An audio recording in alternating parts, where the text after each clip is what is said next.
dixen hai un momentiño, é que o Concello e a Xefatura Territorial mantiveron xuntanzas coa dirección do IES a Pobra e que se chegou a un acordo para afrontar as principais melloras neste Nadal. Por tanto, creo que foi bastante claro, e eu volvo a dicir porque así yo comentei.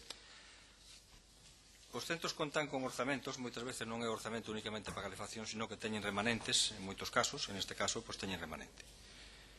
E existe, ademais, como comentaba tamén, como lle dicía tamén, unha visita dos técnicos da Xefatura Territorial para avaliar a existencia das goteiras e filtracións de agua co fin de encargar a súa reparación. O mismo que o caso das ramplas no edificio máis antigo que non dispón do ascensor. Por tanto, creo que se lle dei resposta clara e concreta e concisa en relación con ese tema. Eu creo que hai que falar da realidade e non falar sempre en escapismo político en relación con cousas concretas. Creo que sempre hai cousas pendentes de facer, hai que facelas de xeito máis rápido, que claramente o mantemento dos centros é algo que hai que atender sempre de forma urxente, e así se fai. No IES a Pobra, volvo a repetir, houve importantes investimentos nos últimos anos e hai o acordo para facer as melloras que son pertinentes. E, como dicía, os centros tamén contan con gastos de funcionamento. Más de 200.000 euros contaba este centro en gastos de funcionamento e remanente. Por lo tanto, non é só para calefacción, sino que tamén para atender pequenos arranxos e pequenas melloras que no seu contexto, no seu contorno e no seu ámbito de actuación poden facer e tamén se deben facer. Por lo tanto, creemos de que o centro ten os medios que se requiren e se lle farán as melloras e os arreglos que se deben de facer. En relación coa formación profesional básica, na comarca do Barbanza hai máis oferta que había. A formación profesional básica ponse de acordo coas titulacións que existen, dá resposta ás necesidades educativas dos alumnos de xeito moito mellor que daban os PCPIs.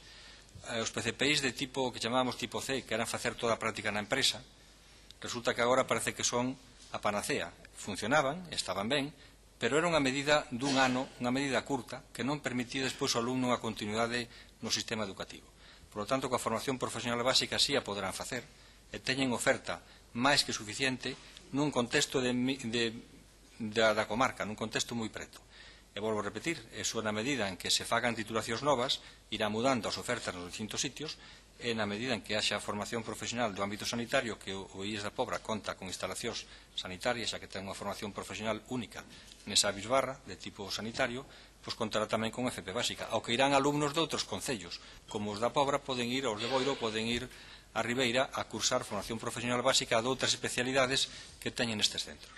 Creemos en calquera caso de que a oferta de FP básica en Galicia foi máis que suficiente, máis prácticamente do dobre das plazas habidas, e, por lo tanto, creemos que se está a atender o sistema público, xa que prácticamente toda a oferta de formación profesional básica, máis do 90%, é pública. Máis nada, moitas gracias. Moitas gracias, señor director xeral. Despedímoslo xa agradecendo as súas palabras e pasamos de seguido ao punto de proposicións non de lei en comisión. Dicir que hai unha proposición aprazada a petición do Grupo Parlamentario Socialista de Galicia, que é a 28.408 no 2.5,